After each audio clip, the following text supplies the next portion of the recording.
प्रणम। ओम नमः शिवाय। मनुष्य रूपी इस जीवन की यात्रा इस शरीर रूपी साधन के साथ चलती है। व्यक्ति स्वयं के सही स्वरूप को भूलकर शरीर को ही सब कुछ मानता है और उसी के लिए कर्म करता है। और इसी कर्मों की यात्रा में कुछ कर्म जो दूसरों को बेहद ज़्यादा दुख और पीड़ा देते हैं, और फिर व्यक्ति को उसी कर्म के फल स्वरूप कुंडली में दूषित ग्रहों की पीड़ा को भोगना पड़ता है।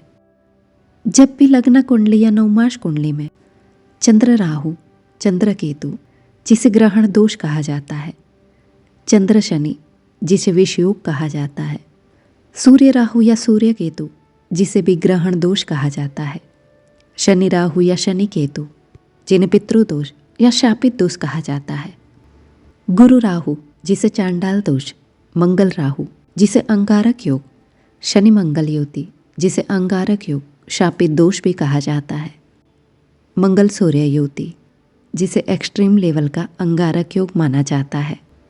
इसी तरह की ग्रहों की पीड़ा अगर कुंडली में उपस्थित है तब व्यक्ति को बेहद शांति और शालीनता से ज्ञान के रास्ते पर चलकर कुछ सरल नियमों को अपनाना चाहिए।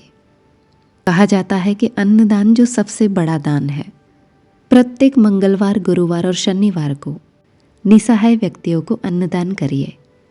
नियमित अपने स्नान करने के पानी में हल्दी और नमक को मिश्रित करें। अगर लंबे समय से व्यक्ति किसी रोग से ग्रसित है तब लंबे समय तक सूर्य की किरणों में रखा हुआ पानी, उसी पानी से उन्हें स्नान करना है। सूर्य नारायण देव जो हमारे सामने उपस्थित साक्षात देव है, जो भी व्यक्ति नियमित सूर्य उपासना करता है, आदित्य हृदय स्तोत्र का पाठ करता है, नियमित गायत्री मंत्र का जप करते हैं, उनके जीवन में ग्रहों की भारी पीड़ा में भी उन्हें समाधान प्राप्त हो जाता है। इसलिए प्रत्येक व्यक्ति को सूर्य उपासना के लिए कुछ समय अवश्य निकालना चाहिए। उग्र ग्रहों की पीड़ा में से बचाव हेतु गवर्नमेंट हॉस्पिटल्स में व्यक्ति को दान करना चाहिए। गर्म कपड़े, दवाइयाँ या भोजन का दान करना चाहिए।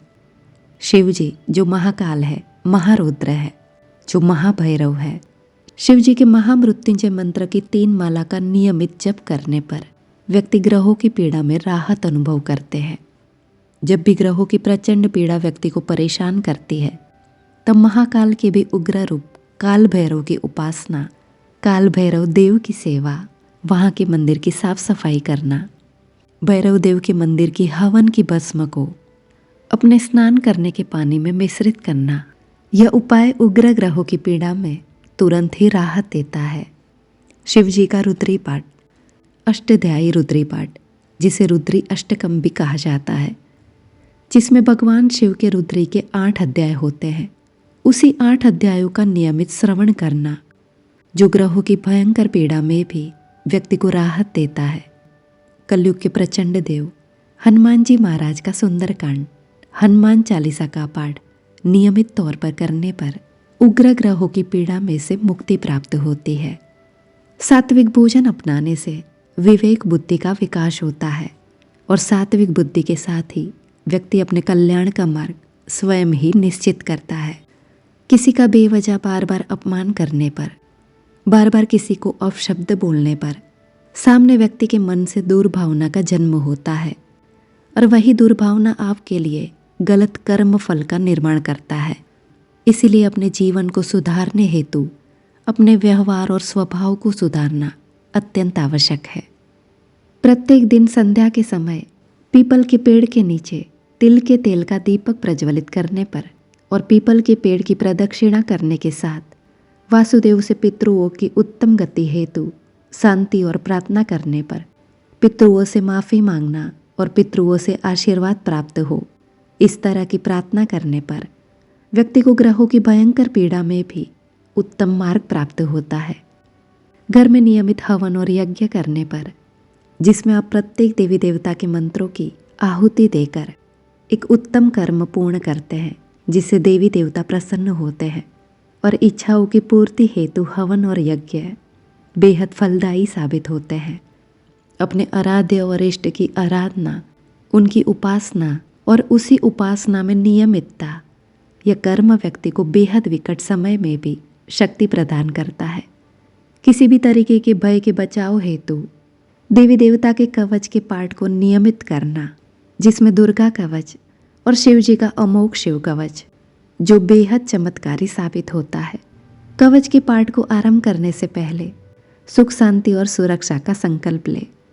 रात्रि को सोने से पहले अपने रूम में गाय के घी का दीपक प्रज्वलित करने पर व्यक्ति किसी भी तरीके के भय से मुक्त होने लगते हैं और व्यक्ति की ऊर्जा स्थिर होने लगती है। किसी भी आवेश में आकर गलत निर्णय को लेने से पहले किसी व्यक्ति से योग्य सलाह सूचन लेना आवश्यक है। ईश्वर की भक्ति और ईश्वर का नाम और सही रास्ते पर चलते रहना और स्वयं की किसी भी प्रवृत्ति से किसी को दुख न देना, यह जीवन से जुड़े हुए उत्तम कर्म है। इसी को अपनाकर जीवन को और ज़्यादा सुंदर बनाना है। प्रणाम। ओम नमः शिवाय।